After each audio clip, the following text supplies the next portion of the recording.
수영을 하게 될 때 신기한 게 있습니다. 수영을 못하면 물이 두렵지 않습니까? 그런데 이제 코치가 물을 두려워하지 말아라. 뜬다. 몸에 힘을 빼고 가만히 있어봐라. 그러면은 물에 뜹니다. 그리고 물장구를 발로 치면 앞으로 나아갑니다. 그때 신기합니다. 야, 박태환만 뜨고 가는 게 아니라 나도 물 위에 뜨고 갈 수 있구나. 이런 거를 경험하게 됐죠. 물의 법칙이 있기 때문에 그거를 따르면 뜨게 되어 있고 앞으로 가게 되어 있습니다. 신앙도 동일합니다. 말씀의 코치를 받으면 말씀대로 되어지는 것을 경험하게 되는 것입니다. 박태환만 물에 뜨는 것이 아닌 것처럼 특별한 어떤 사람만 말씀을 경험하면서 사는 것이 아니다.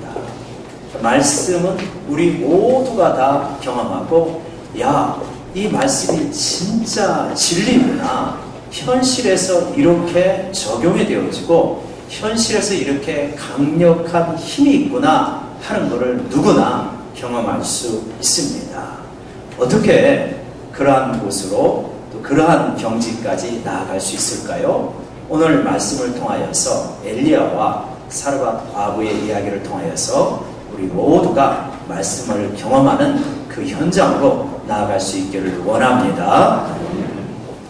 하나님은 그릿 시내가에 있던 엘리야에게 시돈 땅으로 가라고 말씀하십니다. 그릿 시내가까지 말라버렸기 때문입니다. 아주 혹독한 가뭄입니다. 근데 이 시돈 땅이라고 하는 것이 어디냐라고 하면 시돈 땅이라고 하는 곳이 바로 여기입니다. 이 화살표가 되어 있죠. 밑에 있는 것은 이제 갈릴리 호수고 그 위쪽에 있는 그곳이 바로 시돈 땅입니다. 이 시돈 땅이 중요한 것은 왜 그러냐면 이세벨의 고향이기 때문이다. 이세벨이 누구입니까? 이세벨이 시돈에서 시집을 와서 이스라엘에게 바알 숭배를 가르쳐 준 사람, 바알 숭배가 뿌리 내리게 한 사람, 바알 숭배의 문화를 창달하게 한 사람, 그 사람이 이세벨입니다. 그 이세벨의 고향, 바알 숭배의 본거지, 거기로 엘리야를 보내게 되는 것입니다. 엘리야가 거기 가서 이제 한 여인을 만납니다. 한 여인을 만나서 물을 달라고 해서 물을 얻어먹고 물을 마신 다음에 떡을 좀 주십시오. 그렇게 요청을 합니다. 그러니까 여인이 말합니다. 그 여인의 말이 12절에 나오는데 우리 12절 말씀을 같이 한번 읽어보십시다. 12절 말씀입니다. 시작. 그날에 당신의 하나님 여호와께서 살아계심을 두고 맹세하노니 나는 떡이 없고 다만 동에 가루 한 움큼과 병에 기름 조금이니라. 내가 나뭇가지 둘을 주었다가 나와 내 아들을 위하여 음식을 만들어 먹고 그 후에는 죽으리라. 두 가지 점이 놀랍습니다. 하나는 어떤 점이냐면 이 여인이 어떻게 하나님의 이름이 여호와인 것을 알 수 있을까? 우상 숭배의 본거지에 사는 여인. 그리고 엘리야가 하나님의 선지자인 것을 어떻게 이렇게 금방 알 수 있을까? 이런 걸 볼 때 이 여인은 우리가 그 내용은 잘 모르지만 하나님께서 예비하신 여인이구나 하는 걸 짐작할 수 있죠. 온 세상, 특별히 우상 숭배의 본거지에서 하나님을 섬기는데 당신의 하나님 여호와가 살아계심을 두고 맹세하니 당신이 선지자이고 당신이 여호와 하나님을 섬기는 사람이다. 이런 거를 잘 알고 있는 거죠. 두 번째로 놀라운 것은 뭐냐면 그녀의 형편입니다. 그녀가 지금 뭐하고 있냐면 진짜 나뭇가지 많이도 필요하지 않습니다. 그냥 2개면 됩니다. 나뭇가지 2개를 가져다가 그걸로 요리해서 먹고 아들과 함께 죽으려고 합니다. 죽고 싶어서가 아니라 어쩔 수 없다. 최후의 식사를 준비하고 있는 것입니다. 그러니까 처참하게 가난한 여인입니다. 바알 숭배가 풍요를 약속하는 것인데 그 풍요를 약속하는 본거지가 얼마나 궁핍한가. 공산주의가 인류에게 파라다이스 낙원을 약속하지 않았습니까? 그러나 북한에서 지금 벌어지고 있는 상황을 보면 얼마나 처참하게 가난합니까? 최근 일본의 한 어떤 사람이 관리가 사시키자 이런 이야기를 해가지고 많은 사람의 공분을 산 적이 있는데 공산주의가 그렇게 빈약합니다. 바알 숭배하고 비슷한 거죠. 자, 이렇게 여인이 말을 하니까 13절에서 엘리야가 이렇게 요청을 합니다. 13절 말씀 같이 한번 읽어봅시다. 시작. 엘리야가 그에게 이르되 두려워하지 말고 가서 내 말대로 하려니와 먼저 그것으로 나를 위하여 작은 떡 한 개를 만들어 내게로 가져오고 그 후에 너와 내 아들을 위하여 만들라. 두려워하지 마십시오 라고 말합니다. 그리고 나서 먼저 나를 위하여서 떡을 한 개 만들어 달라. 그리고 그것을 가져오라고 말합니다. 평상시 같으면 작은 떡 하나 주는 일 아무것도 아니죠. 근데 지금은 상황이 다릅니다. 왜냐? 지금 마지막 떡 하나를 만들어 먹고 죽으려고 작정하고 있는 거거든요. 다른 길이 없으니까. 최후의 식사를 준비하고 있는 그것마저 달라고 하다니 좀 선지자이지만 너무 염치 없는 것 아닌가. 이런 생각이 들 수밖에 없는 장면이죠. 그런데 왜 엘리야는 이런 요청을 하고 하나님께서는 왜 이런 요청을 하도록 시키셨는가? 궁금할 수밖에 없어요. 그 당시에 이 사르밧의 과부 말고도 부유한 사람이 얼마든지 있을 수 있을 거 아닙니까? 엘리야 한 사람 정도 먹일 수 있는 사람 없겠습니까? 근데 이렇게 정말 찢어지게 가난한 여인에게 엘리야를 보내십니까, 하나님? 그리고 그걸 달라고 합니까, 마지막 식사를? 여기서 우리는 이 하나님의 그 깊은 생각, 경륜, 마음, 그런 거를 볼 수 있어야 될 것입니다. 온 세상이 우상을 숭배하고 그 우상 숭배의 번거지에서 많은 사람들이 우상을 숭배합니다. 그러나 이 여인은 하나님을 알고 있습니다. 어느 정도 하나님을 믿고 있는 것 같습니다. 그래서 하나님께서는 이 여인을 사랑하십니다. 그리고 하나님을 더 깊이 알기를 원하시고 그에게 하나님께서 얼마나 너를 사랑하고 있는지 만나게 해주시기를 원하십니다. 그래서 엘리야를 그 아부에게 보내는 것입니다. 그래서 하나님을 깊이 만나고 하나님과의 깊은 사귐 속으로 들어오도록 하시는데 어떻게 하느냐? 그녀가 붙잡고 있는, 그녀가 지키고 있는 어떤 최후의 보루 두 개가 있습니다. 그거를 하나님께서 공략하십니다. 첫 번째 최후의 보루는 무엇이냐? 마지막 남은 밀가루 한 움큼. 두 번째 보루는 뭐냐? 그녀의 희망인 아들. 그 두 개를 하나님께서 공략하시고 흔드시면서 너 나를 만나야 된다. 너 말씀을 경험해야 된다. 이렇게 이끌어 가시는 겁니다. 엘리야는 이 여인의 이야기를 듣고 약속합니다. 나에게 먼저 떡을 만들어 다오. 그러면 비가 올 때까지 밀가루 통에 밀가루가 떨어지지 않고 기름이 떨어지지 않을 것이다. 이 약속을 합니다. 이 약속, 이거 믿기가 쉽습니까? 여러분에게 이런 약속, 마지막 남은 모든 삶이 다 어려워지고 마지막 남은 이거 있는데 너 그거 나한테 바쳐라 하면 이거 바칠 수 있겠습니까? 이거 쉽지 않습니다. 근데 하나님 말씀하시는 거예요. 그것 없어도 너 죽지 않는다. 내가 너는 책임진다. 여러분 이걸 믿으십니까? 이걸 실제로 이 삶 속에서 이대로 순종할 수 있는지요? 마지막 밀가루 한 움큼을 하나님께 정말 드릴 수 있겠는가? 그런데 그 여인은 순종했습니다. 굉장히 놀랍습니다. 순종하게 되자 어떤 역사가 일어납니까? 15절과 16절 표준 세번역으로 한번 같이 읽어봅시다. 시작. 그 여인이 가서 엘리야의 말대로 하였다. 과연 그 여인과 엘리야와 그 여인의 시부가 여러 날 동안 먹었지만 뒤주에 밀가루가 떨어지지 않고 병에 기름으로 마르지 않았다. 한번 저하고 같이 외쳐봅시다. 과연 정말 그대로 정말로 진실로 아니나 다를까 이런 뜻입니다. 그렇게 되었다는 거예요. 말씀대로 순종해보니까 그대로 되더라. 엘리야가 약속한 대로 되더라. 여러분 물리 법칙으로는 이해가 안 되는 거예요. 경제 법칙으로는 이게 안 되는 거예요. 어떻게 밀가루 한 움큼을 드렸는데 밀가루 통에서 밀가루가 계속 나옵니까? 이거 불가능한 이야기죠. 있을 수 없는 이야기죠. 기름 나머지 마지막 몇 방울 따랐는데 어떻게 계속해서 기름이 나오냐는 거예요. 그런데 말씀대로 순종했더니 말씀이 약속하신 대로 되더라. 여러분, 이 역사가 오늘날도 우리의 삶 가운데 이루어지는 줄로 믿습니다. 여러분, 우리들에게는 어떤 마음이 있냐면 계산하는 마음이 있습니다. 우리가 어려서부터 수학, 산수, 얼마나 많이 계산을 하면서 살아왔습니까? 계산대로 계산을 해가지고 될 것 같으면 순종하고 계산을 해서 안 될 것 같으면 순종을 안 합니다. 그러면 계산대로 될 것 같으면 순종을 해서 그 계산대로 이루어지면 하나님이 개입했다고 말은 할 수가 있어도 별로 내 마음속에 감동이 없어요. 내 계산대로 된 건데. 근데 계산대로 안 되는 거예요. 마지막에 드렸는데 어떻게 밀가루가 계속 나오는 거예요. 계산대로 안 되는데 순종해보니까 역사가 일어나는 거예요.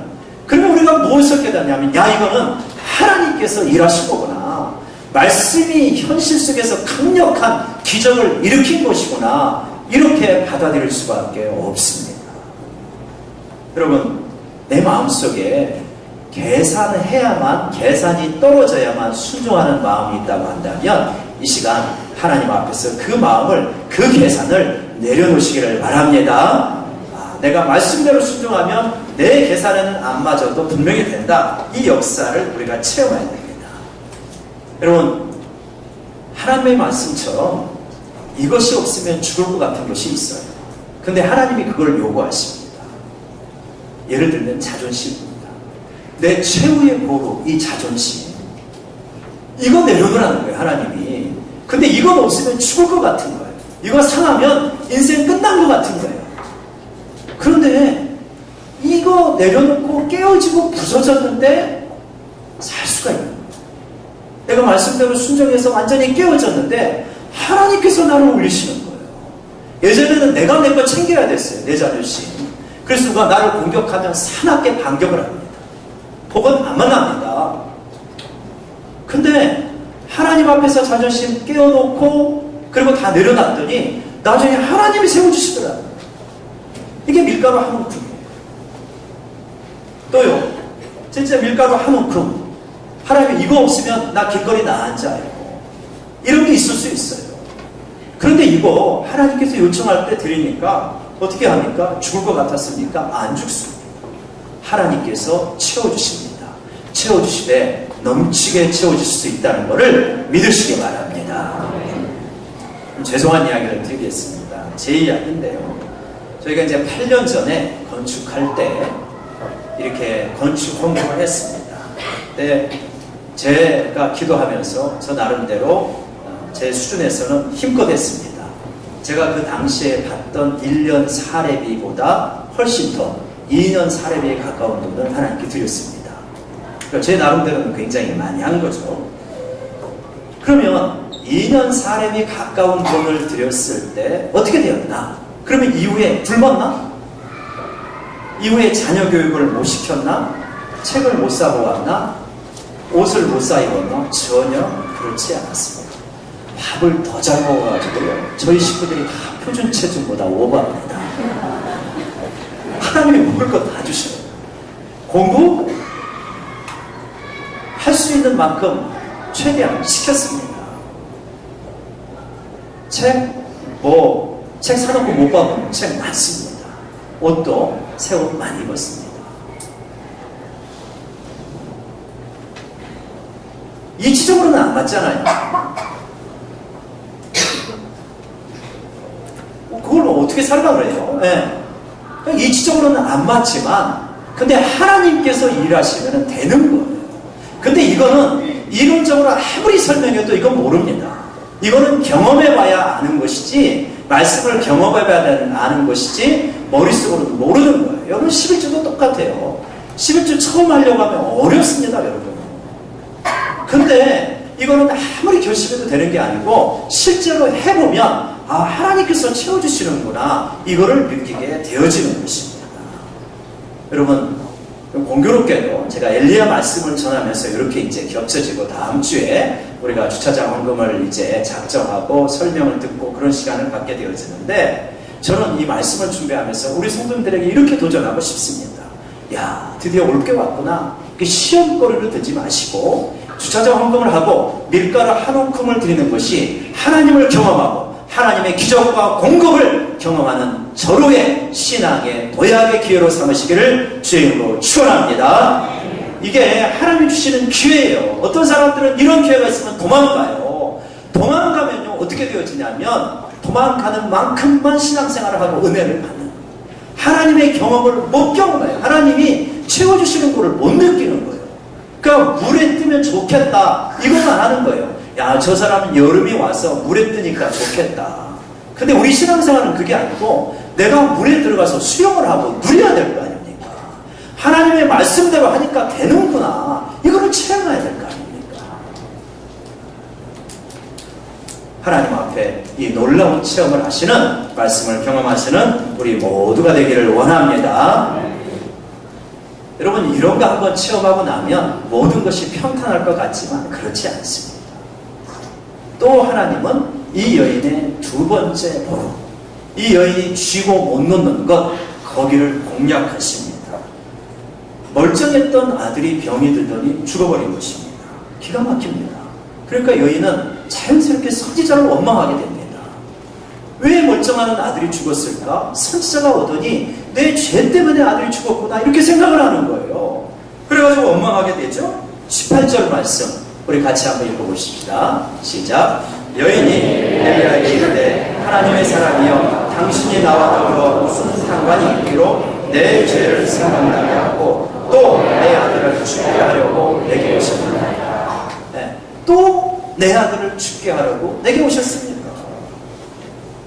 선지자가 와가지고 내 죄 떠오르게 하고 내 아들을 죽게 만들었다는 거예요. 이 시절을 보니까 엘리야도 이 상황을 예상을 못한 것 같아요. 미처 예상을 못했는데 아들이 죽어가고 자기를 원망하니까 너무 당황이 되는 거예요. 그래가지고 그냥 그 아들을 붙잡고 그 위에 몸을 얹고 막 그렇게 기도를 하면서 하나님께 이렇게 말합니다. 20절 말씀 같이 한번 읽어볼까요? 시작. 여호와께 부르시자 이르되 내 하나님 여호와여 주께서 또 구하는 집 과부에게 재앙을 내리사 그 아들이 죽게 하셨나이까 하고, 또입니다. 여기도 또 저기도 또, 엘리야에게도 또 과부에게도 또. 근데 또가 좋은 또가 아니에요. 안 좋은 또. 어떻게 가뭄에서 이 아이를 죽는 데까지 몰아가십니까? 하나님, 이 여인 진짜 불쌍하게 사는 여인인데 어떻게 그 여인의 마지막 희망인 아들까지 빼앗아 가십니까? 하나님, 이렇게 벼랑 끝까지 우리를 몰고 가셔야 됩니까? 그런 또이죠. 기가 막힌 또이죠. 왜 하나님께서는 과부에게 마지막 식사 내놓으라고 하시고 마지막 희망인 그녀의 아들까지 앗아가시는 겁니까? 여러분, 이거 하나님 무서워서 어디 믿겠습니까? 진짜 마지막 거 내놓고 내 마지막 생명 같은 거 빼앗아가는 하나님이시라면 두려워서 어떻게 하나님을 믿겠냐 이 말입니다. 근데 하나님이 매번 이렇게 하시는 거 아니고요, 초심자에게 이렇게 하시는 거 아니고요, 하나님이 하실 만한 사람에게 이렇게 합니다. 그런데 중요한 것은 뭐냐면 하나님을 만나는 사람에게는 공통적인 무엇인가가 있습니다. 이론적으로 머리로 아는 하나님 말고 진짜 하나님을 만나는 사람에게는 무엇인가 공통적인 것이 있다는 것입니다. 그것이 무엇이냐? 네가 쥐고 있던 것을 내려놓는 경험, 네가 붙잡고 있었던 것 내려놓는 경험, 이게 있습니다. 어떤 사람은 젊음일 수 있습니다. 어떤 사람에게는 지식, 경험, 돈, 백, 인맥, 성공의 경험, 좋은 직장, 이런 것일 수 있습니다. 이거 가지고 되는 줄 알았어요. 물론 입으로는 하나님께서 해주셨습니다 라고 말을 합니다. 그러나 어떤 문제가 생기면 내 지식, 내 경험, 내 인맥 동원해서 문제 풀어갑니다. 근데요, 그게 안 되는 순간이 있어요. 그게 안 되는 순간이 반드시 옵니다. 저는 가능하면 이 순간이 빨리 오기를 기도합니다. 저는 지난 금요일 기도를 하면서 제 마음속에 그런 감동이 오는 거예요. 하나님, 우리 성도들이 이 땅에서 잘 되다가 하나님의 축복인 줄 알고 잘 되다가 하나님 앞에 가서 나는 너를 모른다는 사람이 한 사람도 없게 해주시옵소서. 하나님, 우리 성도들이 지금 하나님을 모르고 자기 고집으로 자기 주장대로 살다면 지금 차라리 무너지게 해주시옵소서. 지금 차라리 바닥을 치게 해주시옵소서. 지금 차라리 이 땅에서 빨리 고난을 받고 하나님을 만나고 그 앞에 가서는 영광스러운 천국에 들어가게 하여 주시옵소서. 저는 이 기도를 할 수밖에 없더라고요. 이게 빨리 오면 빨리 올수록 차라리 좋은 거예요. 전부요, 의지 없어서 손들고 옵니다. 이 고백이 빨리 일어나면 좋습니다. 어떤 사람은 이 고백이요 1년 만에 일어나기도 합니다. 우리 성도님들 가운데 보니까 어떤 분은 1년 만에 이런 고백이 이루어지더라고요. 어떤 분은요 10년, 20년, 30년 가도 안 이루어져요. 안 이루어져. 왜 안 이루어지냐? 내가 붙잡고 있는 게 너무 많아. 내가 너무 똑똑해. 내 경험이 너무 귀중해. 내가 가지고 있는 것이 너무 많아. 안 가요. 이 쥐고 절대 안 됐습니다. 그러면요 하나님께서 살리시는 경험도 못합니다. 그래서 하나님께서 몰아붙이셔요. 몰아붙이셔요. 마치 벼랑 끝에 서는 것 같이 몰아붙이셔요. 그래서 그동안 내가 의지했던 그 모든 것, 이거 아무것도 아니구나. 아주 깨어지게 하나님께서 만드십니다. 왜요? 그래야 진짜 붙잡을 걸 붙잡으니까. 너 그거 붙잡고 있다가 안 된다. 너 그거 붙잡고 있으면 잘못 붙잡고 있는 거야. 너 결국은 낙심하고 좌절할 거야. 네가 붙잡을 것을 붙잡아라. 하나님 그렇게 이끌어 가십니다. 참 희망을 줘야 될 거 아닙니까? 희망 고문이라는 말이 있지 않습니까? 희망은 있긴 있는데 현실은 안 이루어지는 게 희망 고문이잖아요. 그게 우리가 붙잡고 있는 것들이잖아요. 이 세상의 것들, 밀가루 한 움큼이 희망 고문입니다. 밀가루 한 움큼 가지고 계산하면서 살아보면 어떻게 될까요? 몇 끼는 나눠 먹을 수 있겠죠. 그리고 끝이지 않습니까? 자식, 진짜 말 그대로 희망 고문입니다. 될 듯 안 되는 거예요. 진짜 희망을 붙잡아야 된다. 진짜 잡아야 될 건 잡아야 된다. 여러분께서 붙잡고 있는 거 무엇입니까? 한번 요리하고 나면 끝날 밀가루 한 움큼입니다. 호흡이 그 생명에 있고 병이 들면 죽을 수도 있는 혹시 자식입니다. 혹시 통장의 잔고입니까? 내 명예의 아파트 두 채입니까? 좋은 직장입니까? 여러분의 지식과 건강과 여러분의 강한 의지입니까? 내려놓으시길 바랍니다. 그래야 하나님을 붙잡을 수 있는 것입니다. 엘리야의 기도를 듣고 하나님께서 아들을 살려주십니다. 살려받은 아들을 안고 과부가 진정한 고백을 하게 됩니다. 그것이 24절 말씀입니다. 같이 한번 읽읍시다. 시작. 여인이 엘리야에게 이르되 내가 이제야 당신은 하나님의 사람이시오 당신의 입에 있는 이제야입니다. 이제는 알았다. 당신이 진짜 선지자구나. 당신의 입에서 나오는 말씀은 진리요 현실에서 강력한 힘이 있는 말씀이구나 하는 것을 알게 되었습니다. 여기에 도달하고 이 고백을 하는 게 쉽지 않았습니다. 굉장히 혹독한 훈련이었습니다. 밀가루 한 움큼 절대로 못 넣을 것 같은 그거 드리는 순종이 있었습니다. 아들이 죽었다가 다 끝난 것 같았지만 되돌려받는 극적인 사건이 있었습니다. 내 손에 꼭 쥔 거 사라지고 아무것도 없는 것 같은 순간이 있었지만 그러나 하나님께서 다 채워주셨습니다. 넘치게 채워주셨습니다. 그래서 예전에는 하나님을 알았고 조금 믿었지만 이제는 하나님을 분명히 압니다. 말씀을 경험하였습니다. 하나님을 붙잡게 되었습니다. 말씀대로 붙잡았더니 진짜 살아나는 역사를 경험했습니다. 여러분, 이렇게 하나님의 말씀은 현실에서 강력한 힘이 있는 줄로 믿습니다. 우리의 삶 속에서 구체적인 현장에서 체험할 수 있습니다. 말씀은 능력입니다. 말씀대로 순종하니까 말씀대로 역사가 일어납니다. 남은 것을 드렸는데 밀가루가 떨어지지 않았습니다. 내 최후의 한 움큼을 드렸는데 부족함이 없이 넘치게 몇 배로 받게 되었습니다. 죽은 것 같은 심령이 살아났습니다. 여러분 말씀을 붙잡으면요 심령이 살아납니다. 영이 힘이 없습니까? 영적으로 둔감합니까? 하나님의 말씀을 들어도 짜증이 나고 감동이 전혀 없습니까? 여러분 영이 지금 죽어가고 있고 지금 피폐해 있는 것입니다. 어떻게 해야 됩니까? 말씀으로 돌아가셔야 됩니다. 말씀을 읽으십시오. 말씀이 읽는 것이 어려우면 유튜브에 가셔서 좋은 설명이 너무 많이 나와 있습니다. 아침 저녁으로 들으십시오. 그리고 그 말씀대로 묵상하시고 기도하십시오. 여러분 그렇게 말씀을 붙잡고 신앙하면 하나님의 말씀은 거짓이 없습니다. 여러분의 심령을, 여러분의 영을 살아나게 하는 줄로 믿으시기 바랍니다. 실제로 그런 역사가 일어나요. 말씀을 계속 먹으면 영이 살아납니다. 너무 인생이 지금 피폐하고 힘들고 아무런 기쁨이 없으신다면 한 편으로 안 되면 두 편, 두 편으로 안 되면 세 편, 성경 한 장으로 안 되면 두 장, 두 장으로 안 되면 세 장, 다섯 장 계속 읽어보십시오. 그러면 안 살아내려야 안 살아날 수가 없는 거예요. 물에 힘을 빼고 뜨면 가라앉으려야 가라앉을 수가 없다니까요. 뜨게 되어 있습니다. 말씀의 바다에 잠기면 심령이 살아나게 되어 있는 것입니다. 여러분 그렇게 말씀 속에서 여러분의 영이 살아나는 역사가 일어나기를 소원합니다. 질병에서 치유함을 얻습니다.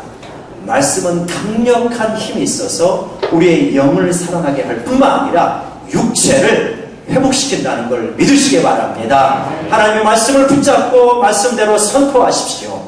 육체의 놀라운 치유의 역사가 반드시 일어나게 될 것입니다. 왜요? 말씀은 살아있는 하나님의 말씀이기 때문에. 이러한 말씀을 실제로 내 삶 속에서 경험하시는 우리 모든 성도님 되시기를 주의 이름으로 축원합니다.